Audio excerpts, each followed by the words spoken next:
اس کے سامنے کھڑے ہو کے ان کو مبارکباد دیتا ہوں کہ خان صاحب ٹروتھ اینڈ ریکنسیلیشن کمیشن تو وہاں سے قائم ہو گیا جہاں سے امید نہیں تھی.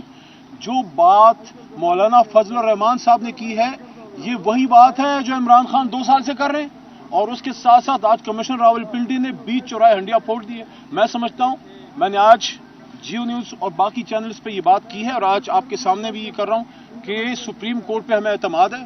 ہاں کبھی فیصلے آپ کے حق میں آتے ہیں, خلاف آتے ہیں, لیکن یہ آخری عدالت ہے. اگر اس پہ اعتماد نہیں ہوگا تو پھر کیا ہماری مجبوری ہے, ہم نے اپنے عدالتوں کے پاس جانا ہے. تو ہم سپریم کورٹ کے چیف جسٹس صاحب سے, محترم قاضی صاحب سے درخواست کرتے ہیں, یہ عام معاملہ نہیں ہے, یہ عام معاملہ نہیں ہے, اس پہ سو موٹو آپ لیں اور اس کی انویسٹیگیشن کرائیں, کیونکہ ایک معمولی سا معاملہ میں کہوں گا اس کے کہ چھوٹی چھوٹے نکات پہ ملک کی سب سے بڑی جماعت سے انتخابی نشان تو لے لیا گیا, لیکن یہ جو اتنا بڑا ڈاکہ قوم کے مینڈیٹ پہ پڑا ہے اس کی پوچھ کب ہوگی. اس لیے ہم چیف جسٹس صاحب سے درخواست کرتے ہیں کہ اس پہ سو موٹو. خان صاحب ذرا بتائیے گا کہ اس طرح 9 مئی کا واقعہ ہوا, اس کے بعد کارکنان کی گرفتاری ہوئی, کچھ شہید بھی ہوئے, اس 9 مئی کے واقعے کا کہیں نہ کہیں جو بیک گراؤنڈ ہے وہ تحریک عدم اعتماد سے ملتا ہے. تحریک عدم اعتماد میں سب سے بڑا کردار مولانا فضل الرحمان نے جو ہے وہ نبھایا تھا. اس کے علاوہ پاکستان تحریک انصاف کے زمین گرم کرنے کا کہا گیا تھا. جو پاکستان تحریک انصاف کی خواتین ہیں ان کو تتیا بھی وہ کہہ چکے ہیں. آپ ان کے گھر پر گئے ہیں سر, تو کیا آپ نہیں سمجھتے کہ ان کا ساتھ زیادتی ہے؟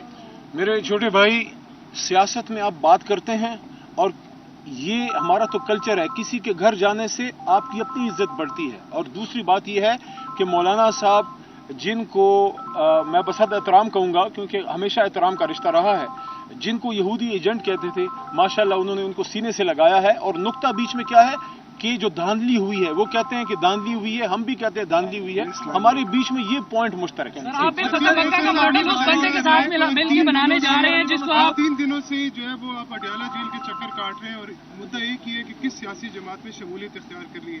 جس سیاسی جماعت کو آپ ٹچ کرتے ہیں وہ عدم اعتماد کا ایک فقدان ہوتا ہے, کیونکہ آپ کے بہت سارے ممبران کے نوٹیفیکیشن ہو چکے ہیں اور آئینی مدت ان کے پاس یا 1 دن یا 2 دن ہے. یہ کب تک یہ معاملہ فائنل ہوگا کہ آپ کس سیاسی کوشا صاحب اس کا جواب دیں گے. دیکھیں, ایک بات تو یہ ہے کہ جب آفیشیل گیزٹ نوٹیفیکیشن جب ہوگا اس سے 3 دن ہوتے ہیں. آپ ذرا آرٹیکل 51 میں بڑی واضح ہے جو ایکسپلینیشن دی گئی ہے.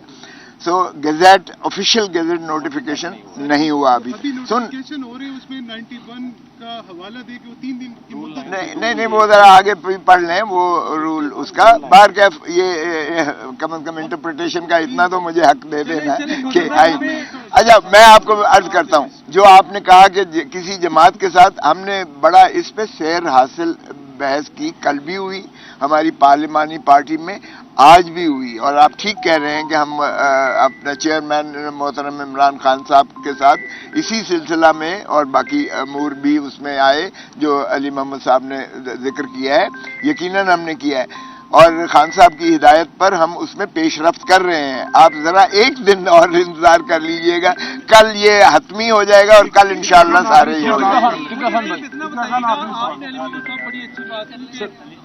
اس کے بعد ہے تو آپ کیا سیاسی مفاہمت یا انتقام کی سیاست نہیں کریں گے؟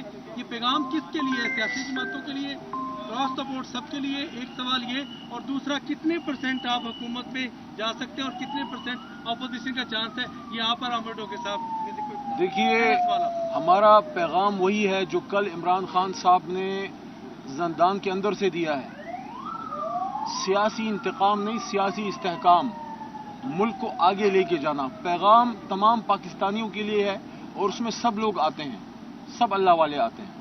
جہاں تک حکومت کا کہ حکومت بنا رہے ہیں یا نہیں, دیکھیے آئین کے تحت ہمارا حق ہے کہ سب سے بڑی جماعت کو صدر مملکت دعوت دیں کہ وہ حکومت بنائیں, اور اس کے ساتھ ساتھ چوری شدہ مینڈیٹ ہمیں واپس کیا جائے, جس سلسلے میں آج پورے ملک میں پرامن لوگ نکلے ہیں.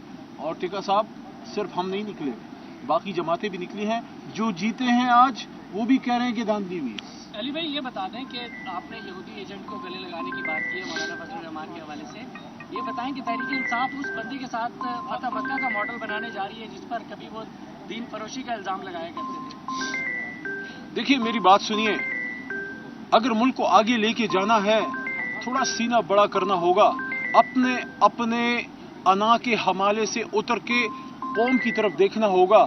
قوم کے بچے بلک رہے ہیں، ملک خونہ خون ہے، گلی گلی خون بہ رہا ہے. آپ کے اور میرے سے زیادہ خوبصورت کسی کے گھر کا چراغ ریحان زیب خان باجوڑ میں خون میں لت پت شہید ہوا، اس کے بچے آج یتیم ہیں. ہمارے 4 کارکن سبی میں شہید ہوئے، وہ بھی کسی کے گھر کے لال تھے. اگر ہم انہی چکروں میں پڑے رہے خونہ خون ہوگا پورا ملک. ملک پہ رحم کریں، عوام پہ رحم کریں. اور عوام کے ہم کیا کہہ رہے ہیں؟